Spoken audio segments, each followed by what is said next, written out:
নমস্কার বন্ধুরা, আশা করি আপনারা সকলে ভালো আছেন। কাকলি কিচেনে সকলকে স্বাগত। আজকে বানিয়েছি বেসনের প্যাড়া। বানানো সোজা কিন্তু খেতে দারুণ হয়। এবার দোলে আপনারা ওইভাবে প্যাড়া বানিয়ে দেখতে পারেন। তাহলে চলুন কিভাবে বানিয়েছি দেখা যাক। আমি একটা কড়াই বসিয়েছি, আমি এখন এর ভিতরে দিয়ে দিচ্ছি ঘি। আমি 2 চামচ ভর্তি করে ঘি দিয়ে দিলাম। প্রথমে আমি 2 চামচ দিয়েছি, পরে যদি লাগে তাহলে আমি পরে দেবো। দিচ্ছি আমি 1 কাপ, চায়ের কাপের 1 কাপ বেসন, আর দিচ্ছি চায়ের কাপের 1 কাপ ময়দা।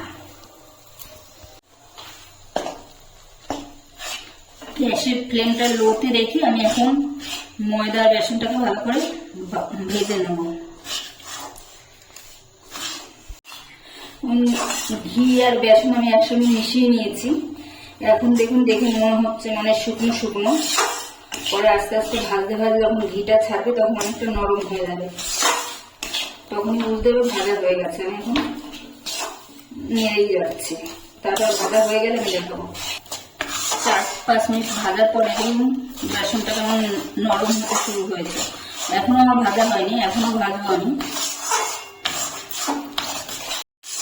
এখন বেসন ভাজাটা আমার হয়ে গেছে, যেমন ঘিটা ছেড়ে পুরো বেসনটা নরম হয়ে গেছে। এখন একটা সুগন্ধ বেরোচ্ছে বেসন থেকে।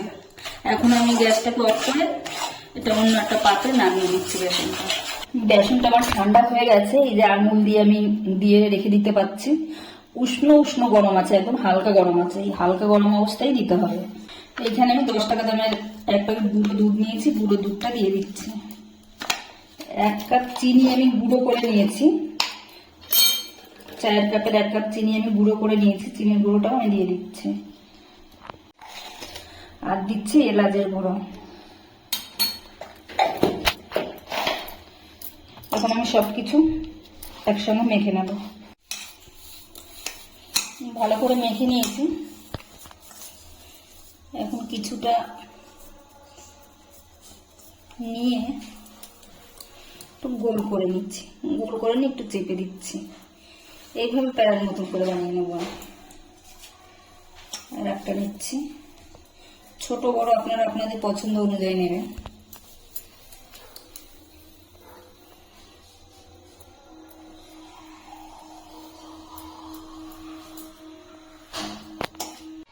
আমি সবগুলো এইভাবে বানিয়ে নিয়েছি। এখন 10-15 মিনিটের মতন আমি ফ্রিজে রেখে দিচ্ছি। বাইরে রেখে দিলেও হবে, বাইরে রাখলে একটু বেশি সময় লাগবে সেট হওয়ার জন্য। এখন খুব নরম আছে, ফ্রিজে আমি রেখে তারপরে দেখাচ্ছি।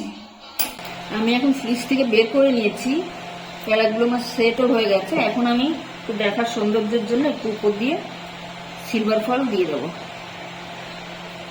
সিলভার ফয়েল দিয়ে গার্নিশ করে নিচ্ছি। আমি এখন একটা ভেঙে দেখাচ্ছি কেমন হয়েছে।